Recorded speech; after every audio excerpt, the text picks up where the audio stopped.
کرے اس نے بھی قربانی ہونے کی ایسی گھر سے ہم اس کا بھی کیا لیتا ہے آپ کی محبت کو بہت ثابت کروایا. سب سے پہلے جو انسان میں واجب ہے اللہ تبارک و تعالیٰ کی عبادت حاصل کرے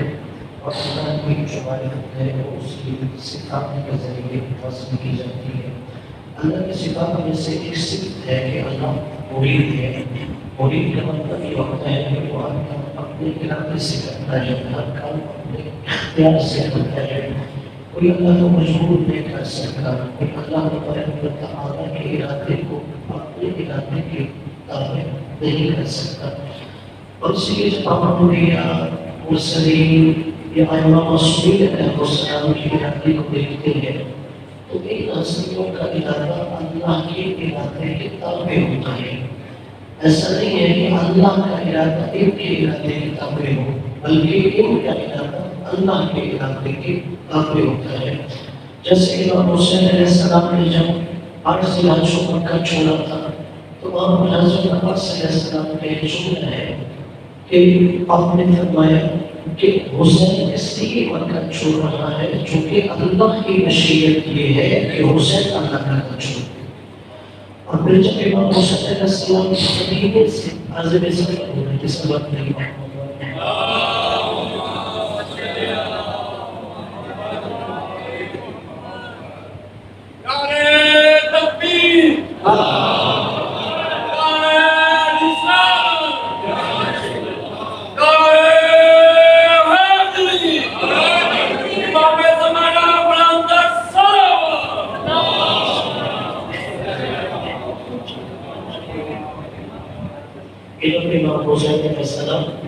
مدینہ سے عازم سفر ہو گئی تو آپ نے جملہ کہا تھا عبداللہ ابن عباس سے کہ جب انہوں نے کہا تھا کہ آپ کوفہ نہ جائیے, آپ یمن چلے جائیے, تو اس وقت امام علیہ السلام نے فرمایا اچھا اللہ ایرانی قتیلہ, اللہ کی مشیت کی ہے تو مجھے شہید دے. جب کہا کہ آپ نے مذکورات کو نہ لیجیے تو آپ نے فرمایا اچھا اللہ ایرانی نصفایا, اللہ کی مشیت اور ارادہ یہ ہے وہ ان مذکورات کو مسیح دیکھی. یعنی امام علیہ السلام کا ارادہ اللہ کے ارادے کے تابع ہوتا ہے. لہٰذا اللہ کی معرفت کے لیے ہمیں یہ چیزیں نشین ہونی چاہیے کہ اللہ کو کوئی انسان مجبور نہیں کر سکتا, کوئی اللہ تبارک و تعالیٰ کے ارادے پر اثر انداز نہیں ہو سکتا,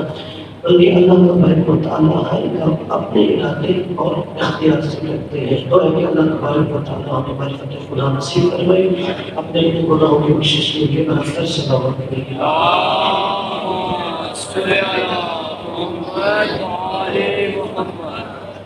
اگر اس ہفتے کی اسلامی مناسبات کے حوالے سے عرض کریں تو اس ہفتے میں 3 اسلامی مناسبتیں ہیں. سب سے پہلے جو واقع حرہ جو 63 ہجری میں ہوا تھا, واقع حرہ اسے کہتے ہیں, حرہ عربی زبان میں پتھریلی زمین جو سیاہ رنگ کی ہوتی ہے اسے کہا جاتا ہے. چونکہ مدینہ میں حرہ کے مقام پر ایک واقعہ ہوا تھا جو یزید پر سے اقتدار تھا. چونکہ جب واقعہ کربلا ہوا اور مدینی والوں کو پتہ چلا کہ رسول کے خانوانے پہ یزید نے کیا ظلم کیا, تو اس کے بعد جو وسیل الملائکہ کے فرزند تھے صحابی وسیل الملائکہ, اس کے بیٹے کو بھیجا گیا کہ آپ جائیے اور جب کہ شام میں دیکھیں یزید کی حکومت کے حالات کیسے ہیں. مدینے کے سرکردہ لوگ وہاں سے دیکھ کے واپس آئے تو انہوں نے آ کے مدینے والوں سے کہا کہ ہمیں تعجب ہے, ابھی تک ہم پر آسمان سے پتھروں کی بارش نازل کیوں نہیں ہوتی. یعنی ایسا بدکردار فاسق فاجر شخص جو ہے وہ خود کو خلیفۃ المسلمین کہہ رہا ہے. تو پھر مدینے والوں نے سب سے پہلے یزید کی حکومت سے بغاوت کی. یزید کے گورنر کو مدینے سے نکال دیا گیا, مدینے والوں نے یزید کی بیعت توڑ دی. تو اس کے بعد یزید نے مسلم بن عقبہ کو اسے سردار بنا کر ایک لشکر مدینے کی طرف روانہ کیا کہ مدینے کے حالات کو دوبارہ اپنے زیر تسلط لے کے آئے. جب مسلم بن عقبہ وہاں پہ گیا اور اس نے جا کے مدینے والوں پہ حملہ کیا تو اب شیعہ سنی تمام کتابوں پہ ہے کہ 3 دن تک مسجد نبوی میں آزاد نہیں ہوئی. اس قدر مسجد اور مدینے کی حرمت پامال کی گئی اور یزید کے لشکر نے مسجد نبوی کے اندر اپنے گھوڑے باندھے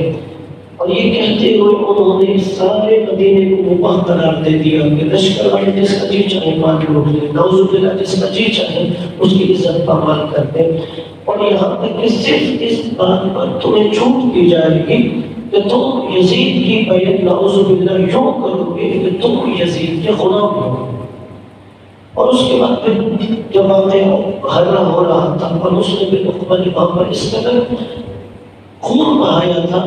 اور روایت کے جملے ہیں کہ اس قدر صحابہ کی اولاد کی بسمتری کی گئی کہ 10,000 ناجائز بچے اس واقعہ کے بعد پیدا ہوئے۔ یہ پہلا واقعہ ہے۔ اور دوسرا جو اس ہفتے کی اسلامی مناسبت ہے وہ 28 سفر کو رسول خدا صلی اللہ علیہ وآلہ وسلم کی وفات ہے۔ صلوات علیہ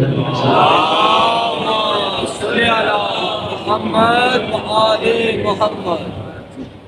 تو وقت پہلے بیت علیہ السلام کے نزدیک مشہور روایت ہے رسول خدا کی وفات کے حوالے سے، وہ 28 سفر ہے، اور اس میں پھر وقت پہلے بیت علیہ السلام کی روایات کے مطابق رسول منصب شہادت سے سرفراز ہوئے تھے کہ رسول کو زہر دے کر شہید کیا گیا تھا، اور رسول خدا صلی اللہ علیہ وسلم نے شہادت سے پہلے ایک لشکر تیار کیا تھا جس کا اپنے سپہ سالار اسامہ بن زید بن حارث کو بنایا تھا، اور جو بڑے بڑے اکابر صحابہ تھے آپ نے ان کو اس لشکر کے اندر شامل کیا، اس لیے کہ آپ دیکھ رہے تھے میرے بعد سیاسی حالات اس راستے سے منحرف ہو جائیں گے کیونکہ رسول خدا نے صحیح راستہ حکومت اور ولایت اور امامت کا دکھایا تھا۔ تو اس کے لیے سب سے پہلے جو اکابرین تھے انہوں نے اسامہ کی سواری پہ اعتراض کیا، یعنی ایک لڑکا کیسے ہم پر سوار بن سکتا ہے؟ رسول خدا نے فرمایا کہ اس سے پہلے تم نے اسامہ کے بعد جب زید بن حارث کو میں نے لشکر کا سردار بنایا تھا تب بھی تم نے اعتراض کیا تھا، اور آج میں اسامہ کو بنا رہا ہوں پھر بھی تم اعتراض کر رہے ہو۔ تو رسول خدا نے کہا نہیں، یہی میرا فیصلہ ہے کہ اسامہ لشکر کا سردار بنے گا اور تم سب اسامہ کے ماتحت اس لشکر میں شامل ہو کے جاؤ گے۔ اور رسول خدا نے کہا جاہزوا اسٹیشن اسامہ، چلو میں چل اسامہ کے لشکر کو تیار کر کے مدینہ سے روانہ کروں، اور یہاں تک کہ روانہ کرنے کے بعد مدینہ سے باہر شام کے راستے پر 3 میل کے فاصلے پر ایک مقام جلف تھا، جو لوگ وہاں پر جا کے ٹھہر گئے، اس لیے کہ وہ علم تھا رسول خدا علیم ہے، رسول خدا اس طرح بیماری پر ہے، اور وہ ساتھ ساتھ پیچھے سے مدینہ سے خبریں وصول کر رہے تھے کہ رسول خدا کی اس وقت حالت کیا ہے، اور رسول خدا کو پتہ چلا کہ ابھی تک وہ لشکر روانہ نہیں ہو رہا۔ تو پھر روایت کے جملے ہیں، تمام علماء اسلام نے یہ روایت کی کہ رسول نے اپنی وفات کے 3 دن پہلے، رسول کی وفات پیر کے دن ہوئی تھی، اور یہ جمعرات کے دن کا واقعہ ہے، رسول خدا نے حضرت علی علیہ السلام کو بلایا اور جناب فاضل بن عباس کو بلایا، ان کے شعبوں کا سہارا لے کر رسول مسجد نبوی میں گئے، اور جیسے یہ حالت تھی کہ رسول کی امام زمین پہ خط کھینچ رہی تھی، وہاں جا کے رسول خدا نے ایک خطبہ ارشاد فرمایا، اور اس خطبے میں پھر امیر المؤمنین حضرت علی علیہ السلام کی امامت اور ولایت کی تاکید کی، اور پھر رسول خدا نے وہ مشہور جملہ کہا کہ مجھے قلم اور توقع اکتب لکم کتاب لا تزل بعدی ابدا، کہ تم مجھے ایک قلم اور توقع دو تاکہ میں ایک ایسی تحریر لکھ دیتا ہوں اس کے بعد تم کبھی گمراہ نہیں ہوگے۔ تو پھر ایک شخص نے کہا کہ الرجل لا یحجر، کہ نعوذ باللہ شاید اس شخص کا دماغ کام نہیں کر رہا، بیماری کا غلبہ ہے، تو پھر رسول نے اس وقت تحریر نہیں بولی کی تھی، اور یہی وجہ ہے کہ جب رسول خدا پڑھا فرما گئے 28 سفر کو پیر کے دن، تو اس کے بعد پھر مدینے کے اندر کچھ ایسی شورشیں برپا ہو گئی تھی جس کی وجہ سے مختلف سیاسی گروہ وجود میں آئے تھے۔ تو مالکی کے نام ہمیں حقیقی معنی میں رسول اور علیہ رسول کے راستے پر ثابت قدم فرمائے، اپنے گناہوں کی بخشش کے لیے مرحومین کے بلندیت نجات کے لیے بلند تر سلام۔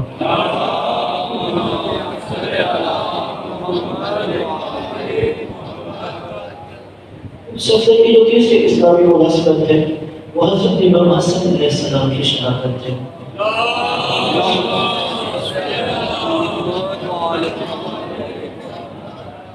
امام حسن علیہ السلام کی شہادت 50 ہجری 28 سفر کو ہوئی، اور امام علیہ السلام کی اگر اگر زندگی کا ایک اجمالی خانہ دیکھا جائے کہ آپ 15 رمضان ہجرت کے 30ویں سال مدینہ منورہ میں تشریف لائے، اور وہ جو کافر نبی کو طعنہ دیتے تھے کہ نعوذ باللہ یہ ابتر ہے، یہ مقتول نسل ہے، اس کی نسل آگے نہیں بڑھے گی، جب جناب سیدہ کے گھر میں مولا حسن تشریف لائے تو یہ ایک عملی سورہ کوثر کی تفسیر تھی کہ جو سمجھتے تھے کہ شاید نبی کی نسل آگے نہیں بڑھے گی، امام حسن علیہ السلام کے ذریعے وہ نسل رسول کا سلسلہ جاری ہو رہا تھا۔ امام حسن علیہ السلام بلند صلوات۔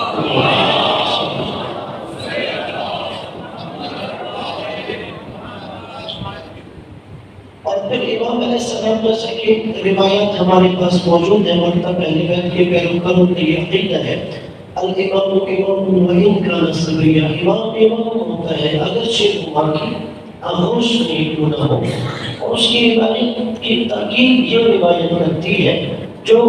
اہل سنت علماء نے لکھی اور اہل تشیع علماء نے بھی لکھی کہ امام حسن علیہ السلام ابھی چند روز کے تھے اور امام علیہ السلام اپنے گھر کے سین میں آرام کر رہے تھے اور مسلسل ٹکٹکی بان کے آسمان کو دیکھتے جا رہے تھے کہ اس گھر کی کنیز ہے وہ حفاظت، وہ پریشان ہو گئی کہ شاید بچہ خیریت سے ہے، مسلسل آسمان کو دیکھتے جا رہا ہے، آسمان سے اپنی نگاہیں نہیں ہٹا رہا، تو جناب فضل دوڑتی ہوئی مولانا علی اور جناب سیدنا کے پاس گئے اور امیر المؤمنین سے کہا دیکھیے کہ آپ کا بچہ خیریت سے ہے، وہ مسلسل آسمان کو دیکھتا جا رہا ہے۔ جب امام علی علیہ السلام آئے اور امام حسن علیہ السلام کو دیکھا تو امام علی علیہ السلام کے چہرے پر مسکراہٹ آئی، تو آپ نے فرمایا ان ابن الحسن یطالع اللوح المحفوظ، میرا بیٹا حسن لوح محفوظ کا مطالعہ کر رہا ہے۔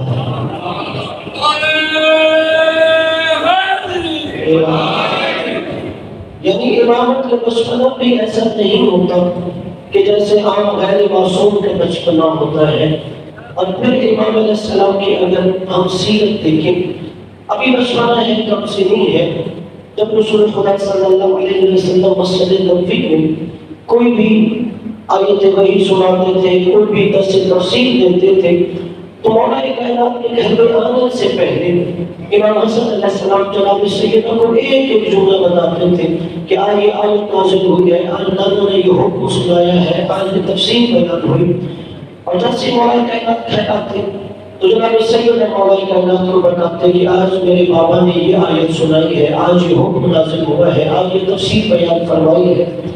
مولا کائنات نے کہا کو کیسے معلوم ہوا؟ تو وہ فرماتی مجھے میرا بیٹا حسن آ کے بتاتا ہے۔ اس سے ایک تو یہ پتہ چلتا ہے کہ ماں باپ کو اولاد کی تربیت کیسے کرنی چاہیے۔ دیکھیے جناب سیدہ کی اولاد معصوم ہے، لیکن آپ نے ان ماں کے لیے اس اور نمونہ بنتے ہوئے بتایا اگر تمہارا بیٹا مسجد میں بھی جا رہا ہے تو اس سے پوچھو وہاں سے کیا سن کے آ رہا ہے۔ اللہ نے بی بی فاطمہ سلام اللہ علیہ بلند صلوات۔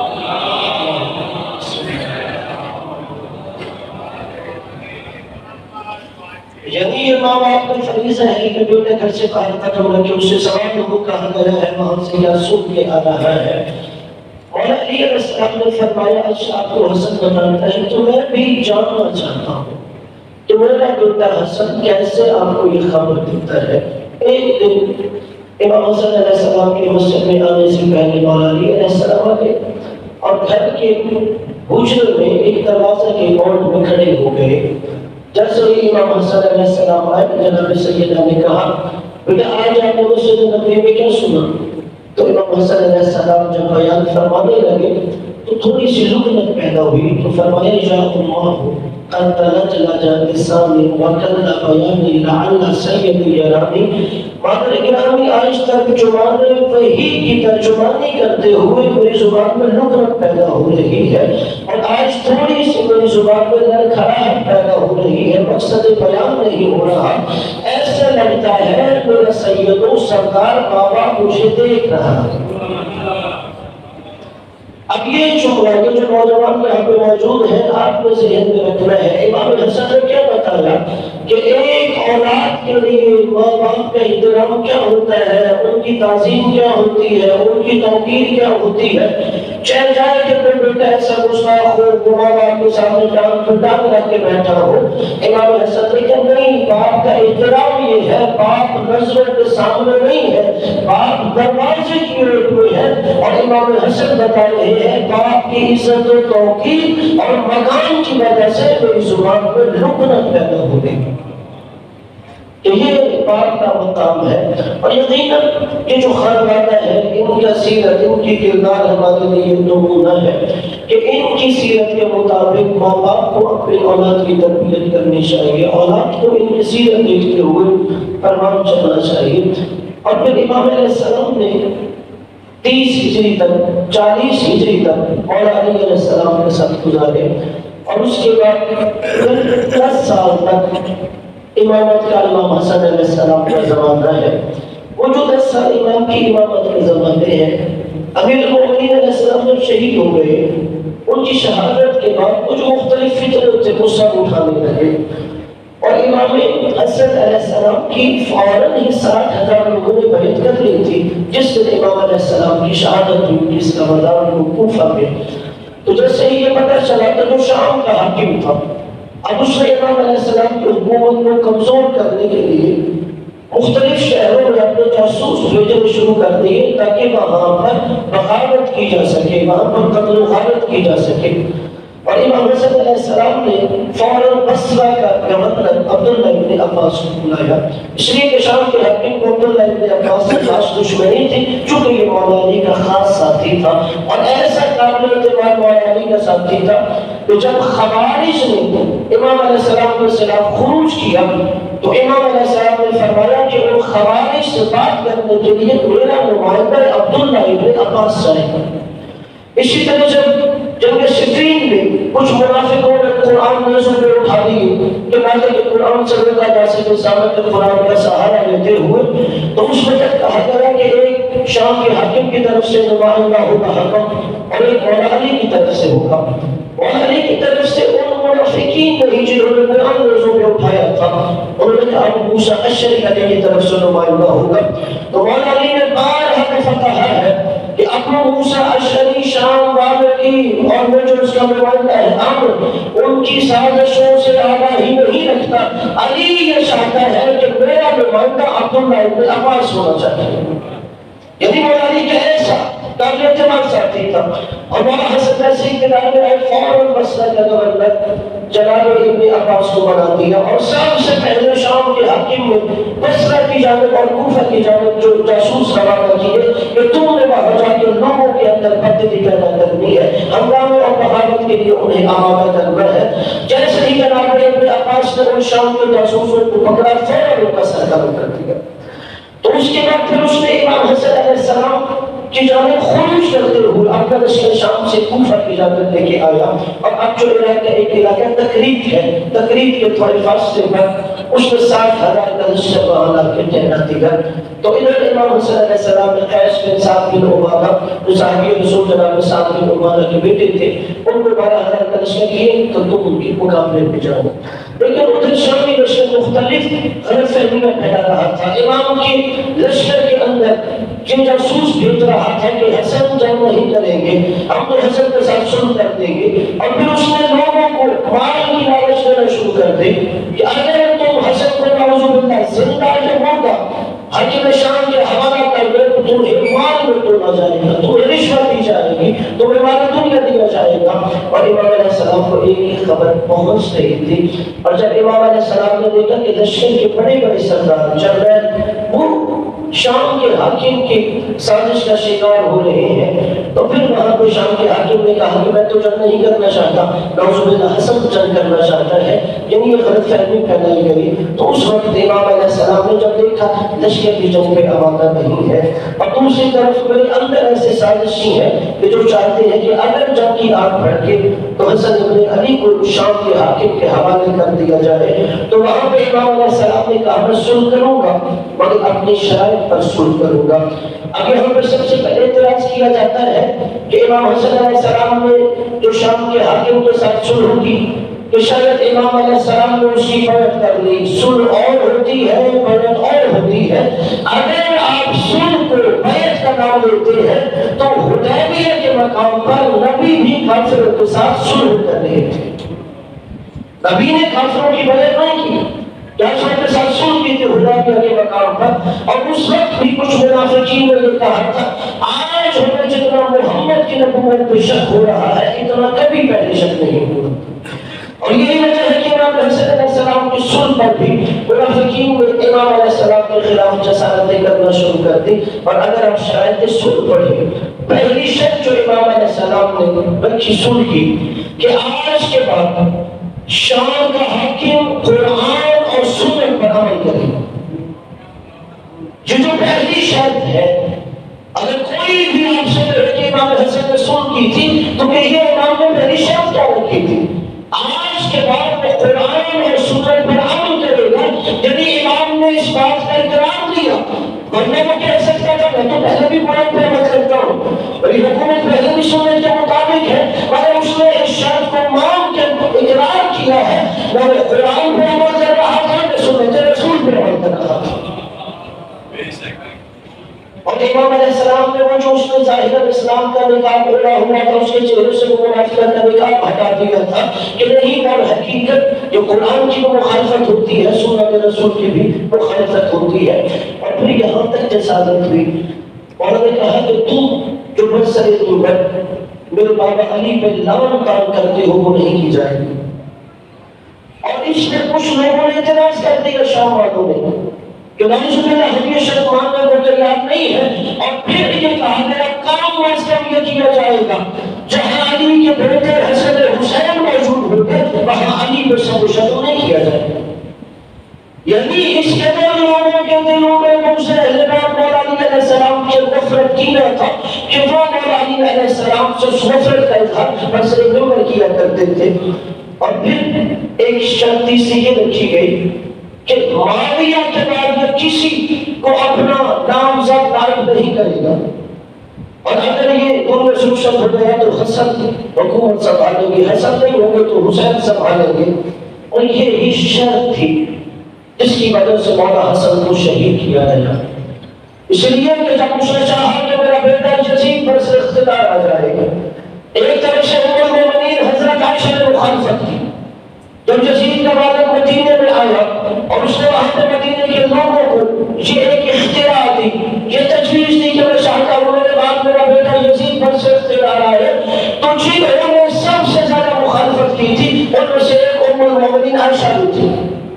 تو تم کیسے اپنے بیٹے کو اپنے بات بنانا چاہتے ہو؟ اور یہی وجہ ہے اس نے ام المؤمنین کے خلاف بھی سازش تیار کی. اور اسی طرح سعد بن ربیعہ کا صحابی رسول